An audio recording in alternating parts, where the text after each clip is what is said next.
João Almeida Moreira é jornalista, é português e há 14 anos está no Brasil trabalhando como correspondente europeu, correspondente de grandes jornais. Jornal Diário de Notícias, que é um dos mais antigos da Europa, certamente também de Portugal, obviamente. E também no jornal A Bola, que é o papa da comunicação em termos de esportes em Portugal. Seja bem-vindo, João. Prazer te receber aqui mais uma vez. Viu? Obrigado. Eu é que agradeço. Sou muito feliz por estar aqui com você. Ô João, 14 anos de Brasil, 14 anos exportando, né? Vamos colocar dessa forma, exportando notícias. Como é que age um correspondente europeu aqui no Brasil? Há um lado muito fácil, porque eu acho que no Brasil há muitas notícias. Né? Eu venho de Portugal, onde há pouquíssimas notícias. Aqui acontecem coisas todos os dias, muitas coisas, seja na área da política, seja na área do esporte, seja na área da economia, seja área de crime também, né? Sociedade, ou seja, aqui tem sempre notícias muito, eu diria, muito interessantes para contar. Além de que em Portugal, mais do que qualquer outro país da Europa, há muito interesse no Brasil, né? Por razões óbvias. Todo português tem um primo morando aqui no Brasil. Isso é batata, né? Isso é certeza. Né? Certeza. E então, Portugal sempre consumiu muito o Brasil. O contrário, não tanto, né? Os brasileiros não consomem tanta cultura portuguesa hoje em dia, né? Consumiram, obviamente, há séculos, mas hoje em dia a cultura audiovisual, digamos, não a consomem. Mas em Portugal sempre se consumiu muito a música brasileira, as telenovelas brasileiras. E hoje ainda por cima tem essa questão de haver muitos brasileiros a morar em Portugal, o que acaba por mudar até um pouco o fluxo, né? Hoje em dia muitos brasileiros querem saber das notícias do Brasil vistas por um português que mora aqui. Ou seja, há sempre muito assunto. Por esse lado é fácil trabalhar no Brasil, porque, como te digo, é muita notícia. Portugal é meio cinzento, assim, não existe notícias. Isso não é uma crítica a Portugal, é até bom. É bom, lugar onde não há notícias é bom sinal, né? Lógico, as notícias, falta de notícias, boas notícias. Exatamente, né? Normalmente as notícias que a não ser notícia más. ruim, ela corre. Exato. Né? Mas o Brasil realmente acontece muita coisa, e isso acaba por ser bom para quem trabalha com notícias. Eu falo às vezes brincando, se eu trabalhasse com cangurus, eu estaria na Austrália. Como eu trabalho com notícias, acho que estou num lugar bom, que é o Brasil. Acredito que os Estados Unidos também seja meio assim, um lugar onde acontece muita coisa. Países gigantes, né? Isso ajuda, né? Agora, você colocou, por exemplo, que a notícia tem que ser minimamente interessante, né? Como é que você define, como é que você tem como é que é a sua régua de fazer essa medição? Então, é uma régua que eu traço junto também com os meus editores, né? Porque eu, entretanto, já estou aqui há tanto tempo no Brasil que eu já meio, às vezes, que acabo por não ter tanta noção do que é que pode ser interessante para lá, né? Porque já estou muito abrasileirado, até o meu cérebro já pensa muito brasileiro. Mas, por exemplo, na política, qualquer coisa que envolva Lula ou Bolsonaro vende. São dois nomes que realmente vendem, né? Bolsonaro deu muito impacto no mundo, eu diria, em Portugal também, em Portugal sobretudo, e o Lula também é uma figura histórica já há muitos anos. Portanto, o pessoal gosta de acompanhar como é que está a política, ainda por cima esta polarização que há muito aqui no Brasil estimula. Do lado económico, há sempre interesse, porque há sempre negócios, agora ainda por cima com o Mercosul e a União Europeia, etc. São assuntos um pouquinho mais densos, eu gosto um pouco menos, mas também desperta interesse. No futebol agora, sempre despertou muito interesse. Quando eu cheguei, eu lembro-me que as notícias que mais interessavam lá era do Deco, que é um jogador luso-brasileiro, né? Nascido aqui, mas que jogava lá e que tinha voltado para o Fluminense, então é um ídolo lá. O Liedson, que é um jogador também luso-brasileiro, que jogou na seleção portuguesa, que jogou lá no Sporting, voltou para o Corinthians. O Felipão, qualquer clube onde ele passasse também era importante, porque ele foi selecionador português. E, portanto, eram esses três figuras, mais algumas, que eram muito interessantes lá. Entretanto, houve o agora Pepe, não, o Pepe. O Pepe, lógico. Só que o Pepe não jogou cá, né? Não, ele não jogou. Ele saiu já de Maceió e foi já estava lá direto. Estava a jogar em Espanha. Agora esses voltaram para cá e então faziam o que é que está acontecendo aí com o Deco e com o Liega. Só que, entretanto, houve esse advento agora novo, essa novidade dos treinadores portugueses. Então agora, para o jornal esportivo, falo principalmente dos clubes onde os treinadores portugueses estão, né? Há 5 treinadores portugueses em 20, né, na Série A do Brasileirão, ou seja, 25%. Ou seja, isso é importante também. Portanto, é mais ou menos por aí. E depois há uma questão de crime. No Brasil o crime é muito organizado, né, como nós sabemos. Em Portugal não tanto. E isso entusiasma muitas pessoas de fora. Você basta ver que há uns 10, 20 anos fez um sucesso enorme o filme Tropa de Elite. Exato. Esse tipo de crime, até chamaram esse tipo de filme Western Favela, né? Que não era Western de cowboy, né? Mas era Western de favela. Esse tipo de assunto cativa muito no estrangeiro. E ainda por cima agora com o PCC e até o Comando Vermelho parece que estão entrando muito com ramificações em Portugal, tudo que tem a ver com crime organizado também é considerado interessante pelos meus editores, digamos. Uhum. Pô, isso é legal. Ô, João, como é que você se vira, por exemplo, trabalhando a partir de Ribeirão Preto? É obviamente que a gente pega o Brasil, e você falou que é um país farto, né? A terra é muito grande, expansão continental. Como é que você trabalha no interior, aqui de São Paulo, né? E consegue manter o contato com os políticos, por exemplo? Eu tenho a vantagem de, sendo um correspondente internacional, estrangeiro, os políticos me respondem com mais facilidade. De repente, se eu fosse da imprensa local, talvez a imprensa local tenha mais dificuldade. Tem políticos, inclusive, empresários, executivos, que preferem dar uma entrevista para um correspondente estrangeiro, fazer a repercussão de fora para dentro do que é o inverso, né? Exatamente. E olha, eu já falei com... agora parece que eu vou ter que estar aqui arrogante ou pretencioso. Não, é isso. De forma mas nenhuma. Só para você ver, eu falei do meu escritóriozinho de casa, aqui em Ribeirão Preto, já falei, às vezes por e-mail, né? Porque há alguns políticos assim, com o Lula, com o Bolsonaro 2 vezes, o Bolsonaro ainda é deputado, não presidente. O Lula, candidato também. Com o Haddad, com o Ciro Gomes umas 3 vezes, com assim, já, um batalhão de senadores e um batalhão de deputados, Marina Silva, o Mandetta, na altura, o Mandetta estava naquela altura que ele estava muito em foco, foi na altura da pandemia, lembra? Exato, o ministro da Saúde. Esse aí foi ali cara a cara. O Haddad foi entrevista lá em São Paulo, aí tive que me deslocar. Mas, portanto, tenho uma certa facilidade não por ser eu, mas por ser um correspondente estrangeiro, né? Então eu peço muito, peço a eles, peço aos assessores, e os assessores, provavelmente se eu fosse da imprensa local, me colocariam lá para trás na fila. A fila de espera, mas como é estrangeiro, é mais chique, né? Digamos assim. Então eu falo. E é mais útil para eles, né?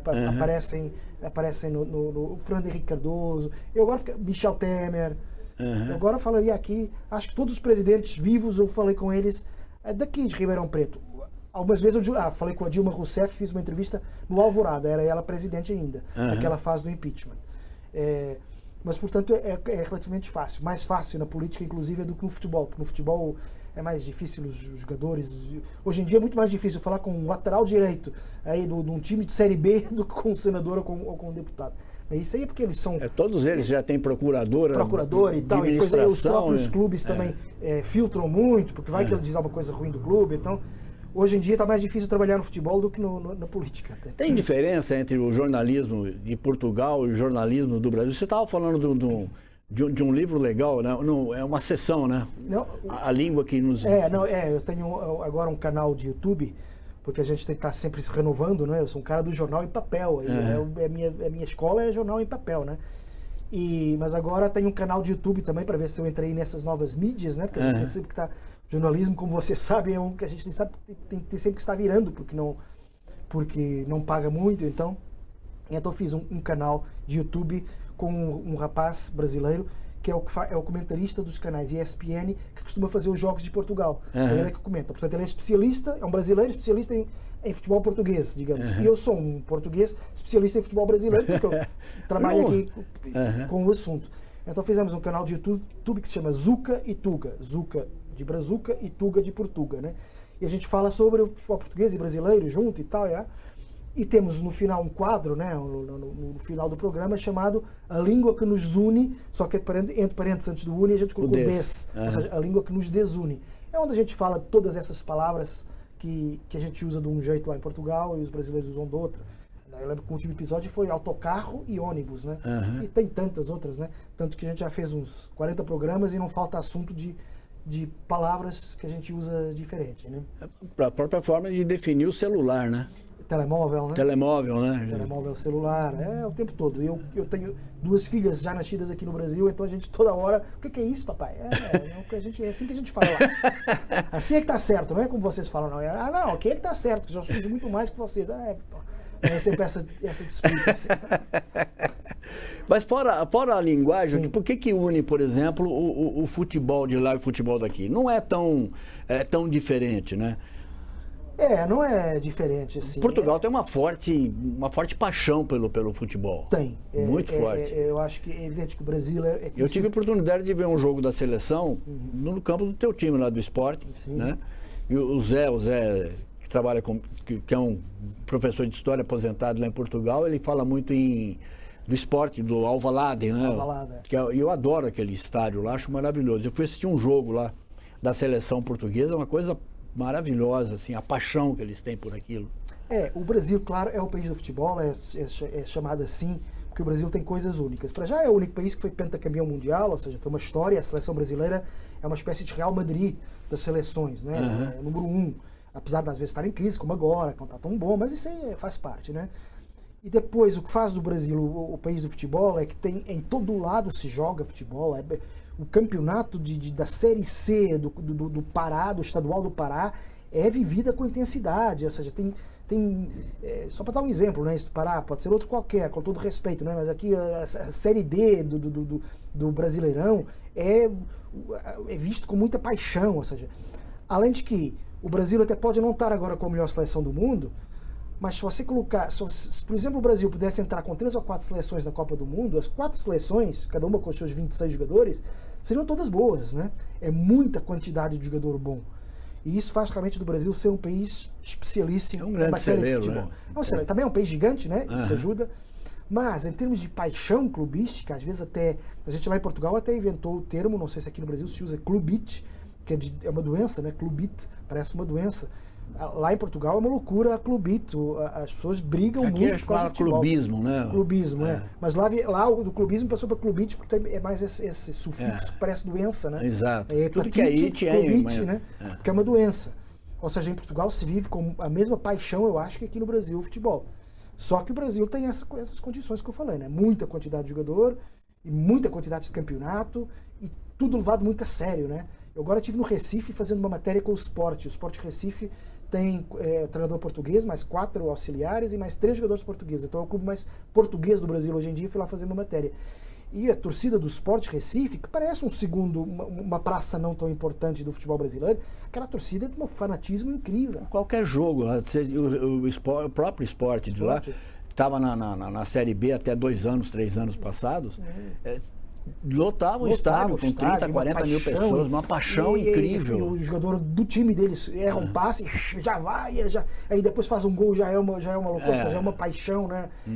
É muito mais emoção aqui do que em Portugal. Em Portugal talvez seja um pouco mais razão, embora também seja principalmente emocional, né? Portugal fica ali a meio caminho, né? Porque é um país sul da Europa, latino, europeu, fica a meio caminho entre esse excesso de paixão sul-americano e aquela razão lá dos centro e norte europeus, né? Os ingleses, os alemães são um pouquinho mais racionais. Portugal fica ali a meio caminho e aqui a América do Sul é só paixão, só coração. Né?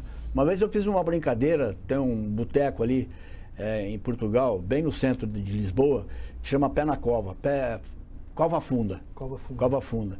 Não sei se você conhece, é um boteco maravilhoso, muito legal. E eu fiz grandes amigos ali, bons amigos, e eu brinquei no dia seguinte, eu ia viajar, eu falei, bom, eu já vim em Lisboa, amanhã eu vou para Portugal, vou para Porto. Rapaz, eu quase fui expulso da mesa. Claro, não pode. Olha cá, brasileiro, não se repita isto. Essa rivalidade é normal, né? É natural como o Rio, São Paulo, com essas coisas. Assim. Existe sim. Eu sou de Lisboa.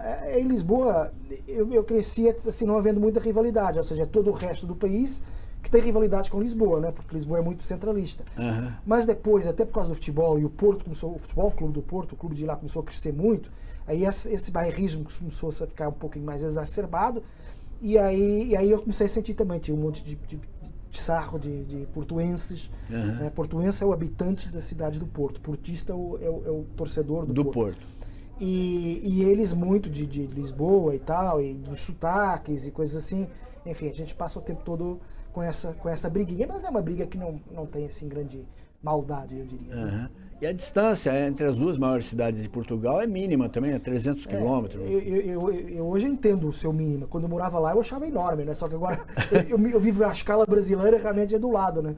Porque aqui no Brasil é tudo tão distante umas coisas das outras. Você teve recentemente em Recife, você estava dizendo.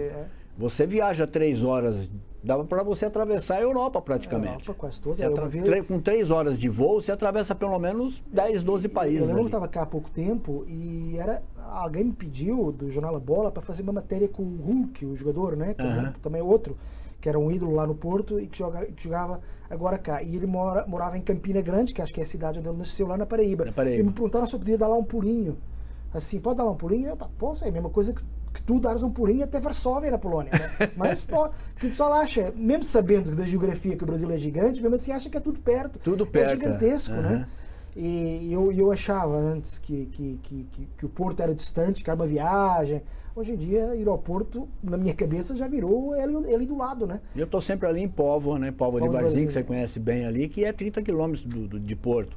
Você vai no shopping, tem 7 bicas. Você pega o metro ali, são 30 quilômetros, você vai de metro. Ontem um amigo me estava perguntando, se eu quiser ir a Portugal, onde é que você acha, que lugar é que eu acho que eu deva ir, que é para aproveitar melhor? Eu, qualquer um, porque você em uma semana conhece tudo.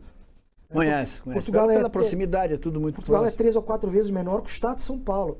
E o estado de São Paulo não é tão grande assim. Não, para a realidade brasileira é até relativamente pequeno. Portugal, se não me engano, é do tamanho do... Não sei se é do Sergipe. Acho que é Santa Catarina, é o que fica mais aproximado. Mais aproximado. Acho que é um estado relativamente pequeno, né? E eu fiz uma vez as contas, acho que havia aqui, não cabe 100 portugais dentro do Brasil por pouco, é tipo 98 portugais aqui dentro. Então dá para ver que é um país muito pequeno. Acho que muitos brasileiros têm noção de que Portugal é grande, por ouvir tanto falar, né, da história, mas Portugal é minúsculo, né? A Espanha é 5 vezes maior, a Inglaterra e a França têm 10 vezes a população de Portugal, ou seja, é um país muito pequenininho. Ô, João, você chegou em Ribeirão Preto, abarcou em Ribeirão Preto, não foi por decisão técnica, foi uma decisão de coração, né, de amor. Né? Foi uma decisão familiar. Assim, familiar. Você encontrou uma moça de Ribeirão Preto, né, que estava em Portugal. Né? É mais ou menos isso. Ela, na realidade, ela é de Porto Alegre, gaúcha, né? Mas morou aqui depois. A mãe dela mora aqui já há uns 30 anos, então adotou meio que Ribeirão Preto como a sua cidade. Mas ela originalmente Aí você conheceu ela lá em Portugal. Em Portugal e veio com ela para cá já com a intenção de fixar moradia aqui. Não, a ideia era morar em São Paulo. São Paulo capital, né? Tanto que ela também, embora hoje trabalhe como professora, ela tinha o curso de jornalismo, então a ideia dela era trabalhar numa revista lá em São Paulo, já estava apalavrado. Eu ia ser correspondente de jornais portugueses e estava tentando também, sei lá, colaborar com os jornais brasileiros a partir do momento em que, por causa da língua, né? Tranquilo. Só que a gente chegou e tal, já era uma grande aventura, só que a aventura multiplicou, porque além de mudarmos de continente, ainda mudámos o nosso estado familiar, digamos. Ela veio grávida sem nós sabermos. E depois de 15 dias soubemos que era grávida de gêmeas. Então aí, nós, de repente, em São Paulo, um apartamento minúsculo, muito bem situado, perto da Avenida Paulista, mas minúsculo, porque é caro lá, São Paulo é muito caro, 1 metro quadrado. Como é que a gente vai viver aqui 4 pessoas? Aí, como a minha sogra morava aqui em Ribeirão Preto, decidimos vamos para Ribeirão Preto. A ideia era só no início, né? Enquanto as crianças estavam muito crianças. Só que, portanto, ela já tem 13 anos, as 2 gêmeas, né? E a gente continua morando aqui porque realmente é uma cidade que dá muita qualidade de vida, né? E familiarmente é melhor, profissionalmente é um pouquinho mais ruim, tem que andar sempre viajando, né? Agora para o Recife, não há voo direto para o Recife, lá vou para Guarulhos, depois de Guarulhos para conexão, etc. A gente conhece como é que é. Para Brasília fica mais próximo de Ribeirão do que São Paulo, muitas vezes tem que ir a São Paulo e depois eu vou para Brasília. Ou seja, além de que, isso quando vou de avião, né? Porque outras vezes, quando o dinheiro escasseia, é ônibus, e ônibus é 5 horas para São Paulo, enfim. Então, do ponto de vista profissional, prejudica um pouco, mas do ponto de vista familiar é muito melhor morar aqui. E eu já me acostumei aqui, já sou um ribeirão pretano também, certo? O que faz um jornalista europeu, por exemplo, que nem você, né? Estava lá bem sossegado em Lisboa. Você já pensava, tinha planos de sair de Lisboa e ir para algum outro lugar ou não? Não tinha. Foi uma aventura, foi assim uma coisa, assim, sei lá, para quem acreditar em Deus, foi uma coisa meio que divina, porque fui assim impelido, sabe? Propulsionado. Eu sempre adorei o Brasil, sempre tive um fascínio pelo Brasil desde Você já conhecia aqui ou não? Já. E logo em criança, a primeira Copa do Mundo que eu acompanhei foi a de 82, que o Brasil não ganhou, mas jogou muito. Não sei se lembra, perdeu para a Itália e tal.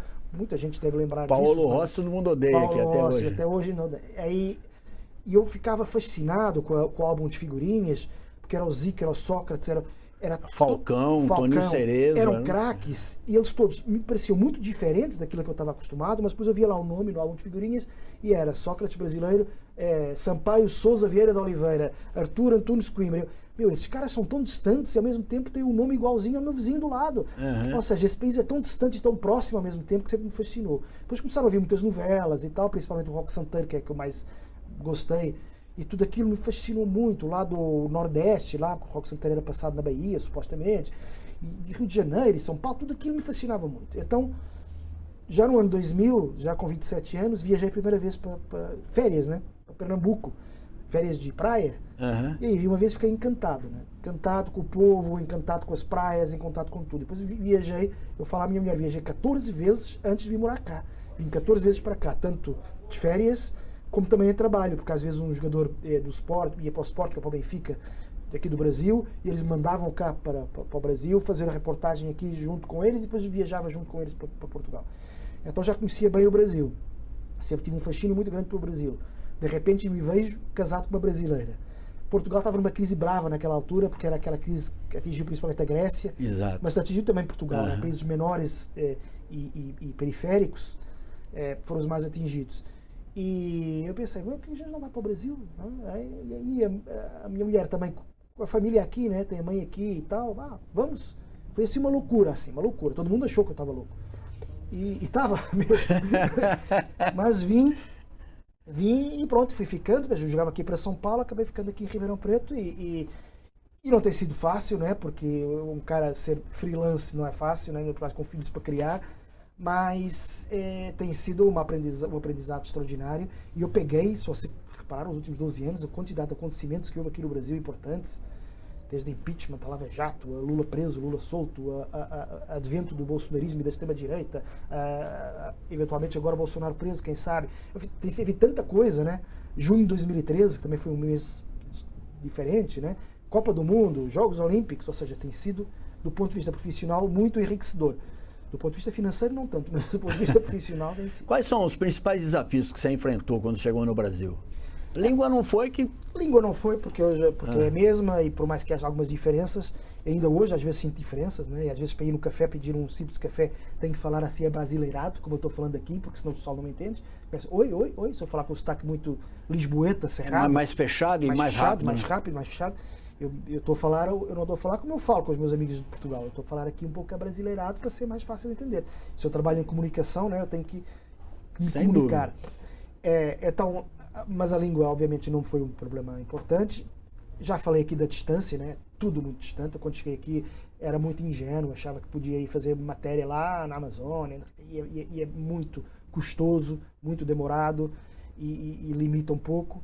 Então ando aqui pelo Sudeste, já está bom. Aproveito o facto de estar em Ribeirão Preto para fazer matérias, algumas aqui. Agora fiz uma matéria sobre rodeios, né? Porque os rodeios, né? Aqui de Barretos, etc. Que lá em Portugal as pessoas conhecem, acham que é uma coisa muito Estados Unidos só, e aqui tem uma cultura imensa disso. Ou seja, tento mostrar. Com participação, inclusive, de cowboys americanos. Cowboys americanos, lá são os melhores, inclusive. Ou seja, tento mostrar algumas coisas daqui da região, aproveitando que estou aqui. E fiz uma matéria uma vez sobre a Casa Portinari, o facto de talvez o principal pintor brasileiro ser daqui da região. Então, aproveito o facto, né, faço das fraquezas força. As fraquezas estão num lugar que não é, obviamente, um dos centros, mas tem muita coisa interessante aqui também. E envio. E é isso. Acaba por ter algumas matérias que são interessantes para eles lá, porque eles conhecem. Ninguém sabia que havia aqui rodeios. Associam só aos Estados Unidos, por exemplo. Além dos preços, o que mais você estranhou no Brasil? Além dos preços.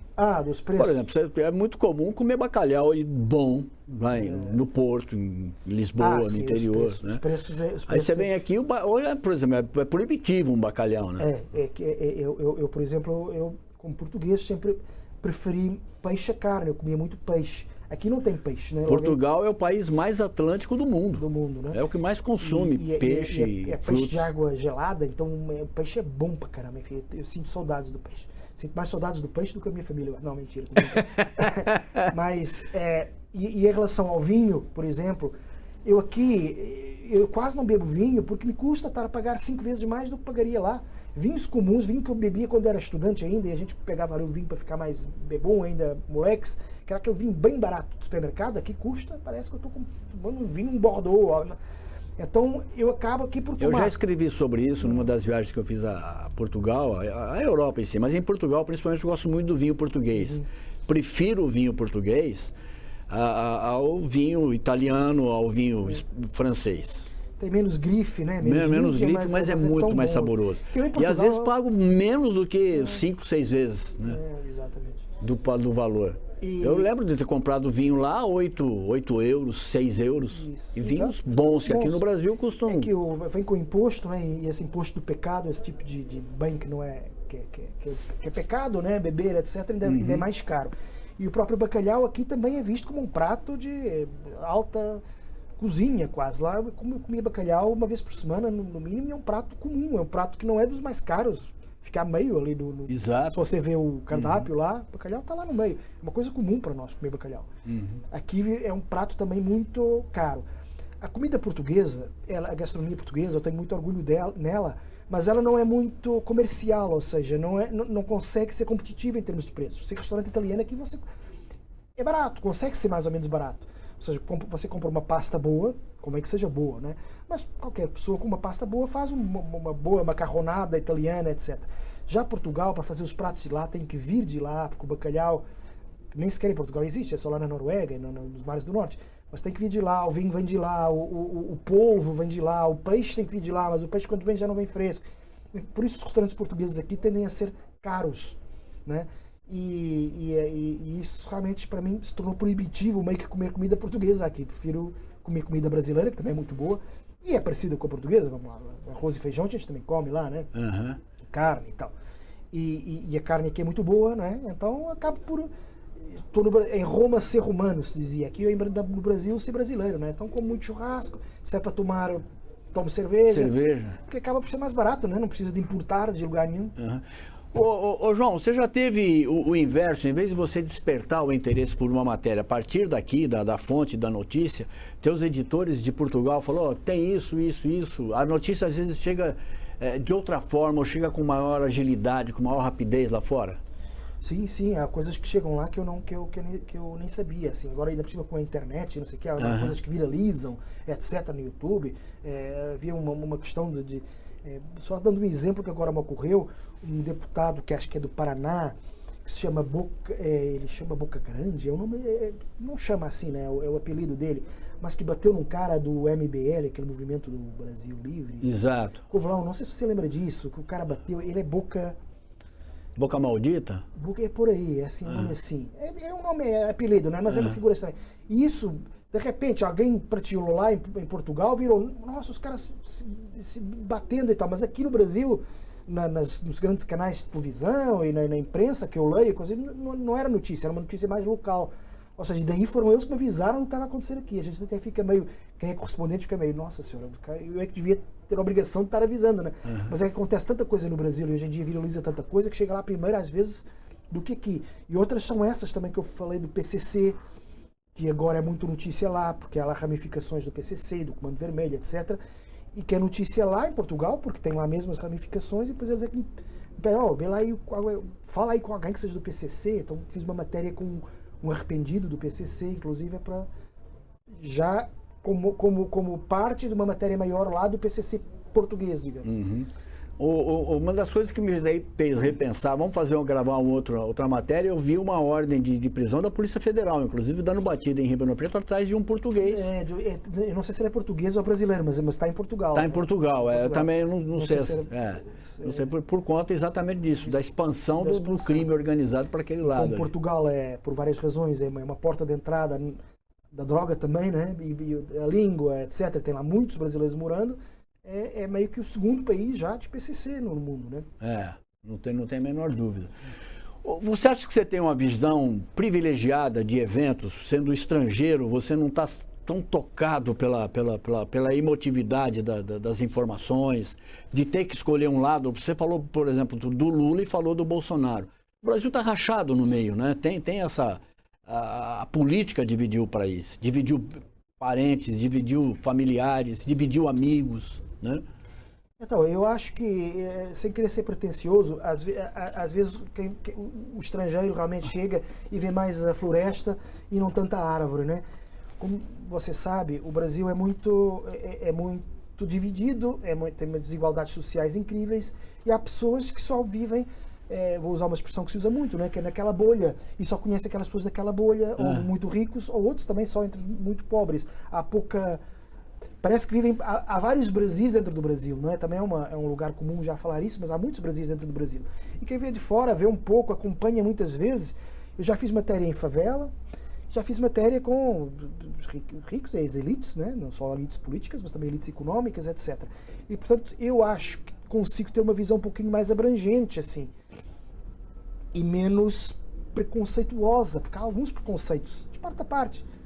E por isso, sim, respondendo à sua pergunta, eu acho que sou um pouco privilegiado, eu e não só eu, todos os correspondentes estrangeiros que moram aqui, por vir de fora e conseguir ver as coisas de uma forma um pouquinho mais isenta. Sem paixão, né? Sem paixão, sem pelo paixão. menos. Aqui há muita paixão do gênero. Você está numa... Eu já cobri aqui manifestações, atos, né, pró-bolsonaristas, e há um ódio ao Lula, assim, injustificado, na minha opinião. Provavelmente do outro lado também há algumas coisas justificadas, mas falando mais do bolsonarismo, que tem sido o grande advento dos últimos tempos, né, esse crescimento da extrema-direita, há uma noção de que por causa da Operação Lava Jato, que a Operação Lava Jato foi uma coisa inventada pelo Lula, inventada pelo PT. A Operação Lava Jato incluiu 30 deputados de mais de 30 partidos. O PT nem é o partido que teve mais envolvido na Lava Jato. É um dos que teve mais, obviamente, e é culpado, não estou aqui a branquear nada, a passar o pano em ninguém. Mas dá a ideia de que o Lula é ladrão, o Lula pode ter muitos defeitos, mas eu acho que nem é o ser ladrão, não é o meu defeito. Ou seja, ele gosta de poder, gosta de estar lá no poder, gosta, etc. Mas nem acho que esse seja o principal problema dele. No entanto, aqui se colou essa coisa de que o Lula é ladrão, e virou uma coisa, um dogma quase absurdo, né? Além de que o bolsonarismo defende coisas que, para mim, em pleno século XXI, não dá para defender, né? Eu não tenho, eu me sinto mais ou menos equidistante entre esquerda e direita. Enfim, eu sou mais um pouco à esquerda, admito, faço aqui minha... Mas é pela formação, né, intelectual do jornalista. Exatamente, os jornalistas costumam ser um pouquinho mais para lá, não há dúvida, de maneira geral. Mas a direita programática, vamos falar assim, não me incomoda nada. Uma direita PSDB, Fernando Henrique Cardoso... Uma direita consequente, né? Programática, eu ouvi falar, eu gostei de uma vez de uma definição, se chamaram direita programática, e a outra, a extrema-direita psiquiátrica, né? Que é mesmo um caso de psiquiatria. Essa direita programática, tudo bem, tem razão em muitas coisas que fala, né? Eu não defendo que seja sempre um governo de centro-esquerda, não. Centro-esquerda, depois centro-direita, centro-esquerda, isso é bom, essa mudança, né? Como em todos os países mais desenvolvidos, né? Na Inglaterra eram os trabalhistas, os conservadores, nos Estados Unidos republicanos e democratas. Em Portugal era o Partido Socialista, que é mais centro-esquerda, o Partido Social-Democrata, que é mais centro-direita. Portanto, acho que isso é bom. Agora, há certas coisas que defenda a direita bolsonarista que eu não posso, que passa um pouco da linha que eu admito. Seja na questão das vacinas, seja na questão da ditadura, seja na questão do bandido morto. Bandido bom é bandido morto. Gente que vai à missa ao domingo e à segunda-feira diz que bandido bom é bandido morto. São coisas que me fazem uma confusão. Enfim, há certas linhas que eu aí já não cruzo, porque acho que a gente tem que estar aqui num caminho, admitindo tudo, mas há algumas bandeiras do bolsonarismo que estão para lá que eu acho está muito além do que a gente possa tolerar, muito além da nossa tolerização. Assim como há coisas na extrema esquerda que eu também já acho, não exagera também, vamos com calma, né? Mas você deixou escapar no que você estava falando aí, não estou aqui a branquear nada, né? É branqueamento de capital, que é lavagem de dinheiro. Para vocês é branqueamento de capital, né? E essas diferenças interferem no seu texto final, quando você de repente você pega o hábito de escrever o português abrasileirado, né? No início eu lia jornais e ficava ali algumas coisas que eu lia na Folha ou no Estadão ou no jornal qualquer, não entendi o que é isso, porque só sabia falar português de Portugal. Hoje em dia já acontece o contrário. Hoje já não tem que perguntar para lá, como é que se diz aí mesmo isso, porque eu já falo a brasileiro. Um caso que faz sempre muita confusão lá em Portugal é a questão dos juízes do Supremo Tribunal Federal, que chamam aqui, vocês aqui chamam muito ministros, né? Ministros. Então, se eu chamo ministro, o cara é ministro e ao mesmo tempo também é juiz, né? Porque lá ministro é só ministro do governo, né? Aqui os caras, então às vezes eu já escrevo também no meu texto, o ministro Alexandre de Moraes, Gilmar Mendes, aí chega lá, não, mas esse cara é ministro, então ele não é juiz do Supremo? Ah, desculpa, é que aqui eles falam ministro, ou seja, há essas confusões já, e eu sim, respondendo à sua pergunta, já penso mais a brasileiro já agora do que a português mesmo. De qualquer forma, você tem que fazer uma correção para lá. Uma para lá. Eu digo assim, eu sou um cara bilingue, né? Você fala duas línguas, mas por acaso é mesmo. Mas se somar, você fala uma língua, se somar Brasil e Portugal, o Brasil tem 215 milhões, Portugal mais 12 milhões, deve ter hoje? De português deve ser 12 milhões, mas lá em Portugal é 10 milhões. É 10? 225 milhões. Fora Angola, Moçambique.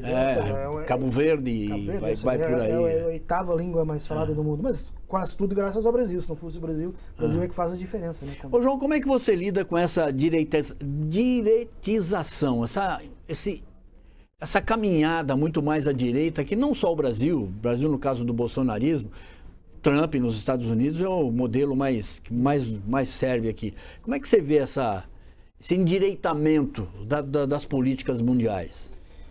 Então, as causas, eu acho que diferem um pouco de país para país, né? Aqui no Brasil, eu acho que, de entre muitas causas, talvez a principal tenha sido essa, de que conutaram a Operação Lava Jato e corrupção com a esquerda, então a extrema-direita beneficiou disso.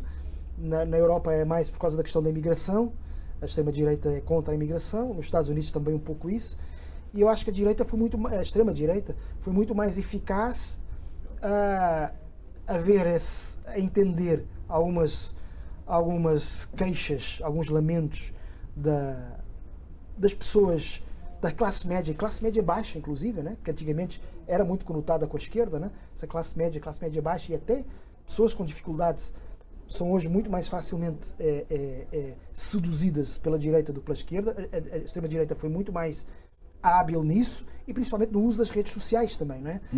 A extrema-direita tem soluções muito simples para problemas complicados, soluções simples e erradas para problemas complicados.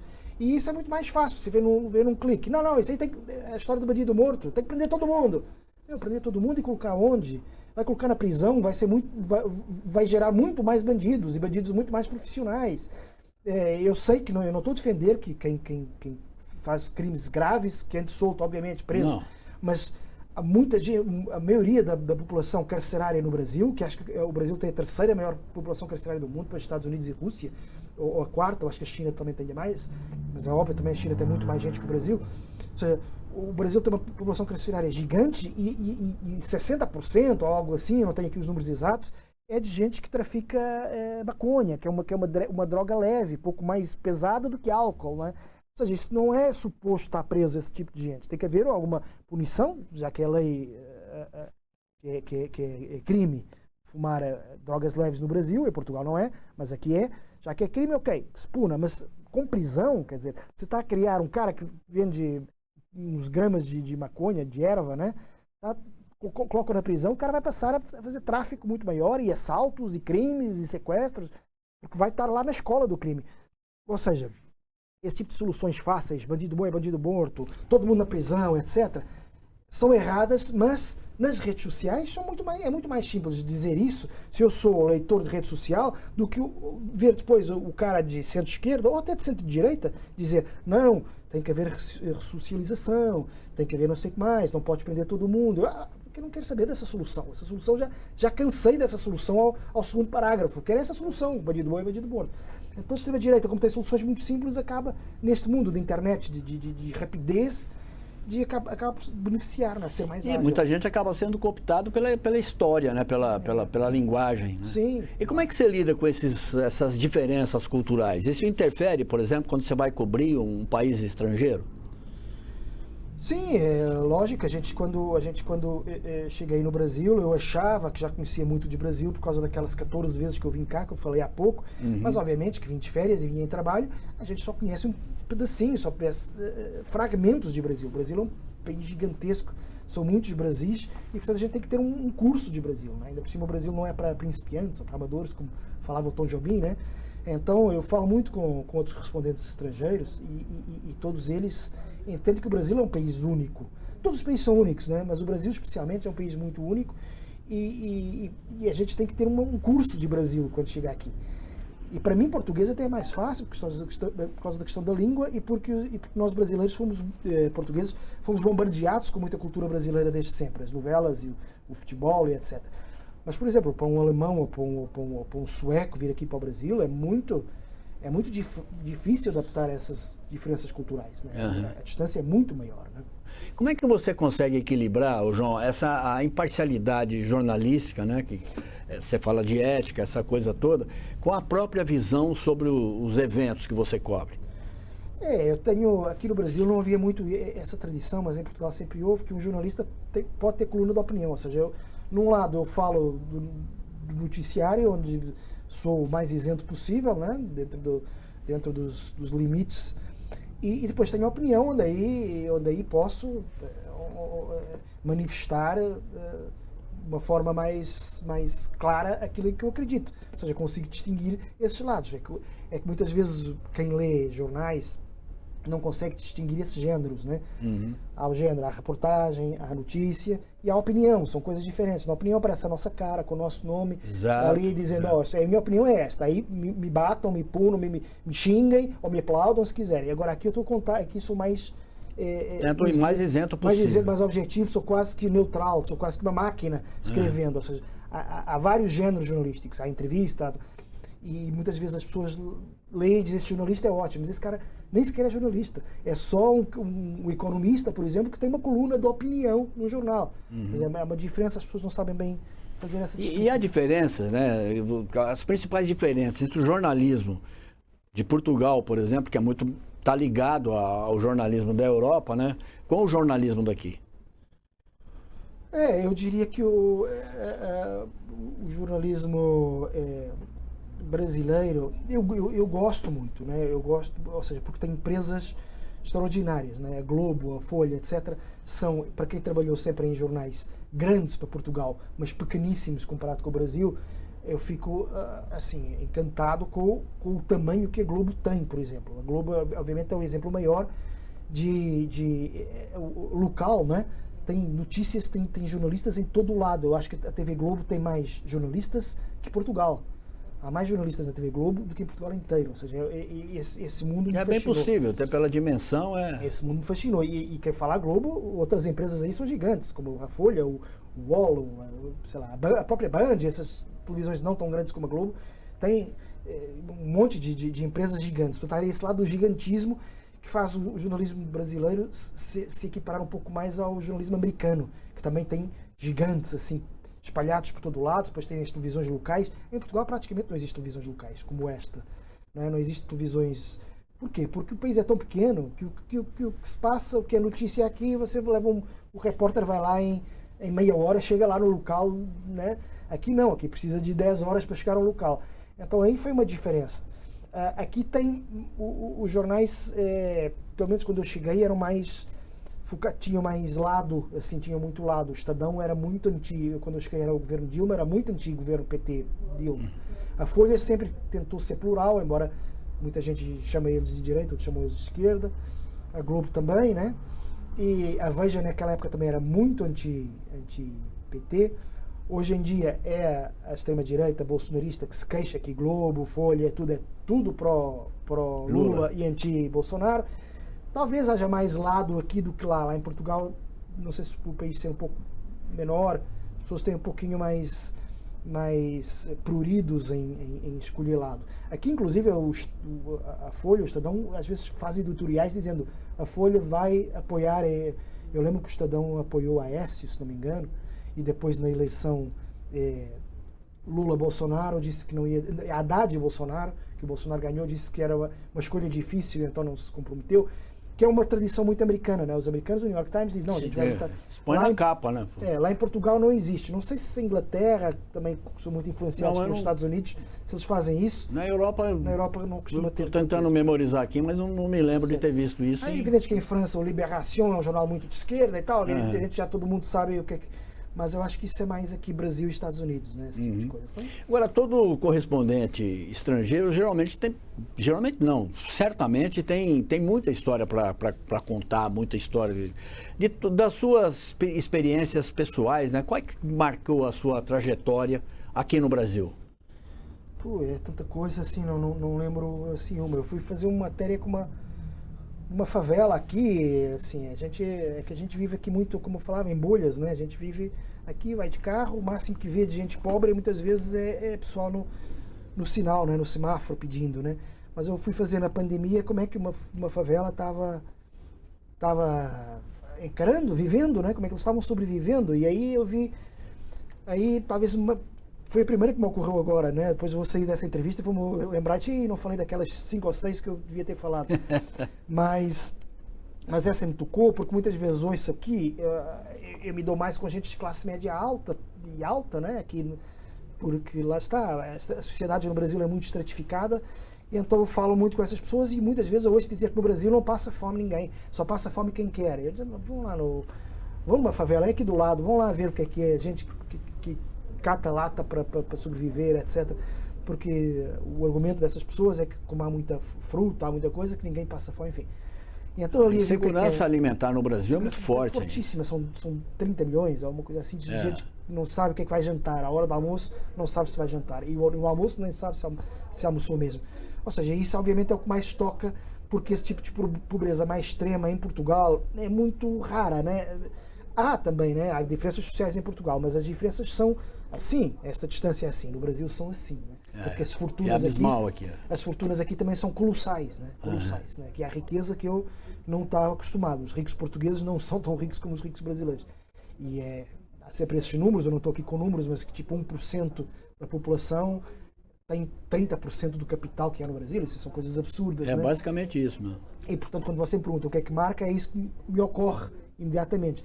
Claro que me marcou ter ido entrevistar a presidente do Brasil em pleno Palácio da Alvorada, por outros motivos, lógico. Né? Eu estou aqui, de repente, um cara nasceu lá em Lisboa, estou entrevistando aqui em Brasília a presidente do Brasil. Eu pensei, nossa senhora, olha como o mundo dá voltas, né?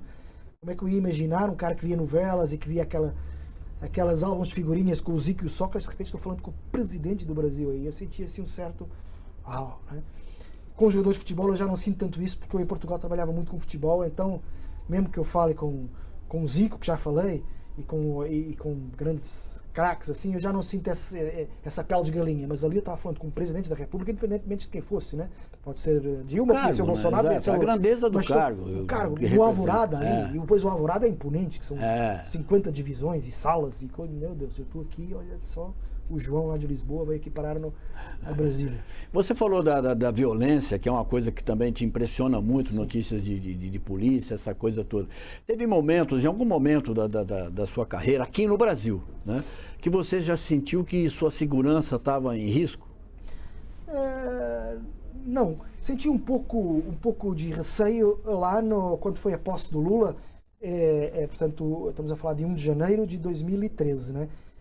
2023. 2022. Não, 23. Ele ganhou a eleição em 22 e depois é 1 de janeiro de 2023. Ou seja, uma semana antes dos célebres acontecimentos de 8 de janeiro de 2023. Né? Eu estava lá cobrindo o Lula. Portanto, isso deve ter sido 31 de dezembro de 2022 e fui lá no acampamento, né? O tal acampamento de onde saíram depois os badernistas. E aí... Estávamos lá, alguns jornalistas, todos portugueses, estávamos todos em grupo ali, porque foram caras que vieram de Portugal de propósito só para esse evento. E eu, que já moro aqui, e fomos lá no acampamento, e aí havia uma grande tensão contra jornalistas, e aí começaram a ir, onde é que você escreve? E eu aí senti assim, um certo receio, mas nada de extraordinário. De resto, eu nunca mais senti medo, nunca mais senti risco em lugar nenhum, nem em campo de futebol, nem nada. Agora, não senti, mas sinto, ou seja, me perdoa a minha confusão, é que a gente aqui no Brasil está sempre sentindo um pouco de medo, porque a gente sabe que pode acontecer, a gente ouve tanta notícia que pode acontecer, então eu estou sempre com receio.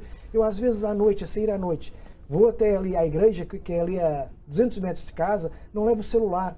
Aí eu não levo o celular. Aí no regresso para casa, eu vejo moças de 20 anos, mocinha, passeando o cachorro. E eu assim, nossa, eu sou muito medroso, né? Então não trago o celular. Estou aqui, meninas.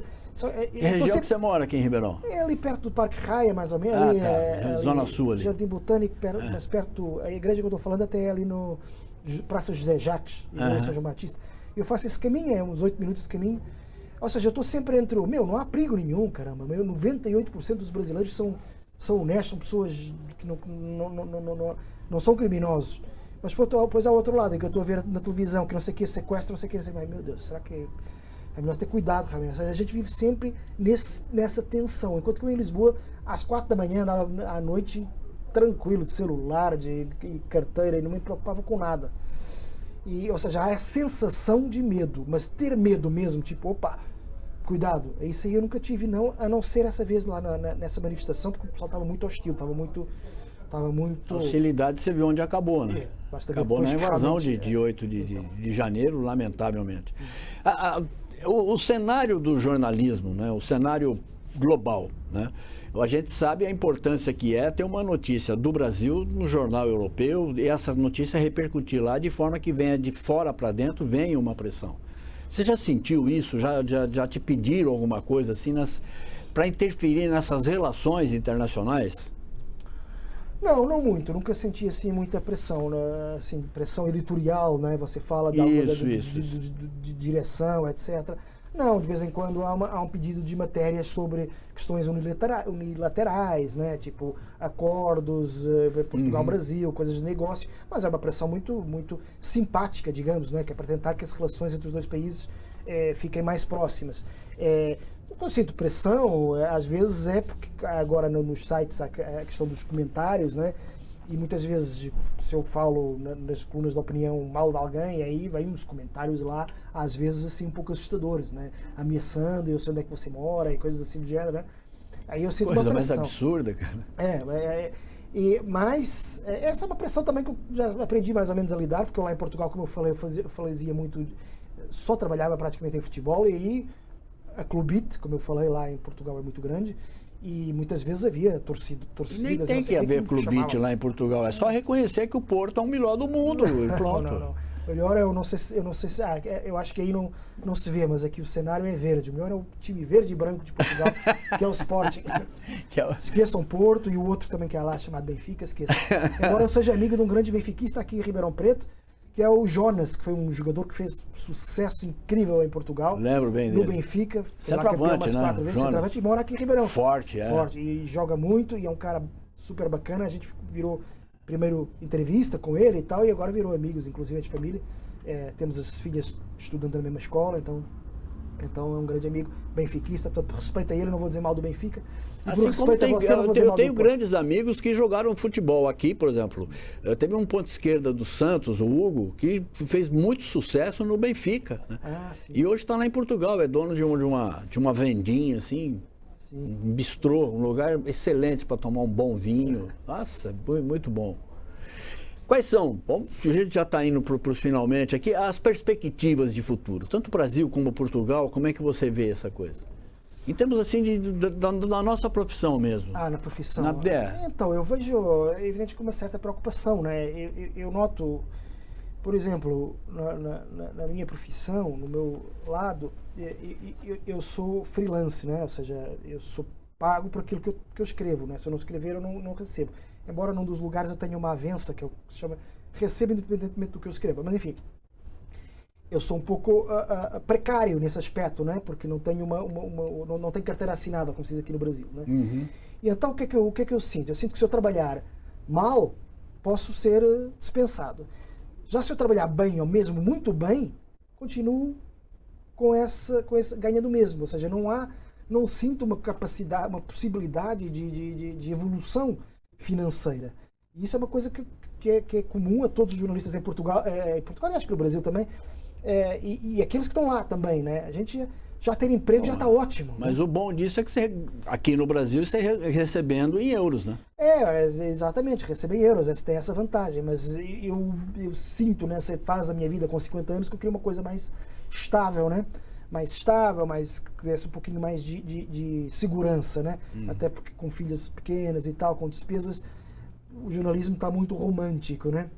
E por isso eu vejo, não só eu, mas como todos os amigos que eu falo portugueses e brasileiros aqui, e que trabalham mais ou menos nessa área, que está difícil, né? Quem enriquece mais, ou são grandes vedetas do lado, né, e as vedetas fazem na televisão, ou esses influencers, etc., que muitos nem são jornalistas, né? Mas que fazem muito sucesso na internet, tem muitos likes e muitos views. Mas que não vendem nem comunicação, nem experiência, Exato. E não vendem conhecimento. Não tem, né? Não tem. E é por tudo isso, a minha perspectiva é sempre otimista, que eu sou um cara otimista, mas neste momento, o meu diagnóstico atual é ruim um pouco da profissão, né?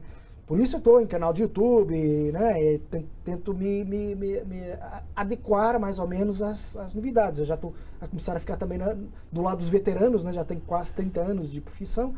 E então a gente já sente um pouco de dificuldade com agora a inteligência artificial, depois vem mais não sei o que. Quando a gente se acostuma com uma coisa, já vem uma outra nova. Aí o podcast, aí agora de repente já outra coisa. E então eu sinto uma certa dificuldade nessa profissão. E vejo muita gente da minha profissão a enverdar por assessorias, direção de comunicação de empresas, ou seja, esse jornalismo corporativo que é menos romântico, mas que realmente é mais rentável muitas vezes. E também gente a ir para outras profissões e a tentar fazer bicos, como se diz aqui, né? Bicos não pode-se falar, né? Não é uma palavra... Não é não. Fazer várias outras coisas, ou seja, não é um momento muito bom, né? Eu estou sempre tentando alargar o meu ciclo meu lote de colaborações. Eu também colaborei aqui com a TV Cultura, que tinha um programa chamado Legião Estrangeira, precisamente com correspondentes estrangeiros, né? Eles faziam um programa, mas obviamente de pouca audiência, né? Muito para um nicho. Né? Fui lá ao programa Roda Viva convidado por causa disso também, para entrevistar o Gilmar Mendes, etc. Tento penetrar também no mercado brasileiro para ver se reúno mais coisas, porque lá está, é difícil a gente ser aumentado, né? Antigamente você era aumentado, era bom, aumentavam. Era ruim, era despedido, né? Agora não, agora o despedimento continua, mas se você é bom, tem que ficar muito feliz por continuar com o emprego só. Está estagnado, mas, né? Os preços das coisas aumentam, né? Os preços dos produtos aumentam, então fica meio estagnado, né? Fica meio parado aí, e fica muito difícil, sem dúvida nenhuma. Que conselho você daria para quem está começando a carreira e quer ser correspondente? Eu diria que é maravilhoso, né? Eu acho que cada dia é imigrado, cada dia que você passa no outro país é um dia que vale por dois, né? Porque você está vivendo dois países ao mesmo tempo. E é extraordinário. O conselho é fazer mais ou menos o que eu fiz no início, que foi ser meio que um antropólogo, né? No início eu vivi como brasileiro, eu esqueci o meu peixe grelhado, o meu vinho tinto, etc. Cerveja e churrasco no fim de semana, seguia a novela das 9, tentei ser o brasileiro mais padrão possível, me sentir, é para sentir um pouco, é quase que antropologia, não é um correspondente estrangeiro, não é só jornalista, é antropólogo. E depois acho extraordinário, aconselho quem quiser ir, mas com essas dificuldades que o jornalismo atual tem, né, de que realmente não está, as redes sociais, etc., todas essas novas mídias, complicaram um pouco a nossa vida, portanto penso duas vezes antes de ir, se quer progredir financeiramente, mas que é enriquecedor do ponto de vista profissional, ser jornalista, e ser jornalista no estrangeiro ainda um pouquinho mais do que seja. Vamos só recapitular aqui, o nome do teu programa na internet é Zuca? É o canal de YouTube Zuca, de Brazuca, né? Zuca e aquele comercial, né? Tuga de Portugal, né? Zuca e Tuga, porque é um Brazuca e um Portuga falaram sobre os dois futebols. E trabalho para o Jornal Diário de Notícias de Lisboa, um jornal muito antigo, tipo uma Folha, um Estadão de lá, e para o Jornal A Bola, que é um jornal desportivo. Aqui no Brasil não há tanta tradição de jornal esportivo, lá em Portugal tem, e a Bola talvez seja o mais importante de Portugal. E para a Rádio TSF, que é uma rádio lá de notícias portuguesa. E para o Dinheiro Vivo, um jornal de economia. Enfim, é isso que eu vou fazendo. Zuca e Tuga.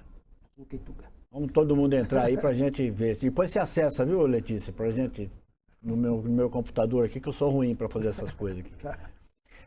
João, quero te agradecer e muito obrigado. Foi enriquecedor conversar com você. Sempre bom conversar com quem conhece muito da profissão e com quem tem esse tino, né, que você teve de repente vou para lá. Vou ver o que é que vira. Foi uma aventura, tem sido uma aventura gostosa, desafiante, mas gostosa. E é sempre um prazer vir aqui. Estou sempre disponível para os órgãos aqui de Ribeirão Preto, porque eu, como falei, além de brasileiro já um pouquinho, sou ribeirão pretano também, né? Então, com certeza, com certeza. E já está marcado. E é sempre um prazer conversar com alguém experiente como você. Obrigado. Já está agendado para as próximas vezes aqui. Combinado. Obrigado, João. Grande abraço. Um abraço. Muito obrigado também para você que nos acompanhou até agora. Nós voltamos. Tchau.